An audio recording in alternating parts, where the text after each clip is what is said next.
Your day is broken up into many components.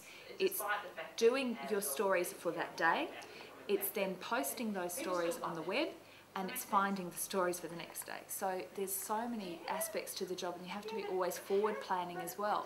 So you know that there are things coming up in the year, you know that there are festivals and events, there are things that you can schedule in your diary, make sure that you have them there so that you can go, right, next week is going to be the Festival of the Wind, for example, and so you can do that as a yarn. But then there are also times when things will be light on, especially at the beginning and ends of the year, and that's when your contacts will come in as an invaluable resource for you. You can just ring people that you know in the region, think, right, yeah, I have a really good contact in this industry who can talk about the job cuts at Rio Tinto, for instance, which has been a story today.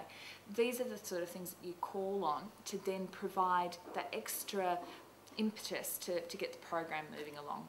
Now, are you just locked away with a nice little private office, or do you have interruptions during the day? Constant interruptions through the day at the ABC, because not only do we share an open plan office, so there is usually 3-4 other people in the office here with me, so there's the noise of everyone else working and making phone calls and listening to music or just having conversations or whatever it is they're doing, but it's also answering the telephone, going to the front door all the time, because there is no administration staff here at the ABC. We do it all ourselves. Any letters that need to be written, we write them ourselves. Anything that needs to be put on the web, we do it ourselves. Any phone messages that are taken, we take them. So you really have to be able to juggle all of that as well, and try and retain your sanity. Are your stories always live, or do you record some?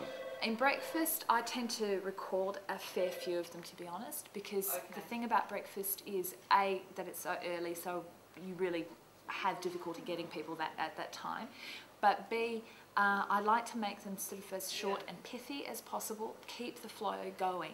So if you do a pre-record, the benefit of that is you can be judicious in what you put on air, and you can edit to within an inch of your life if you need to. So the interview may end up being 7 minutes long, but you can edit it down to a really nice 3 minutes. And when you're editing, the last thing you need is an interruption, I suspect. Yeah.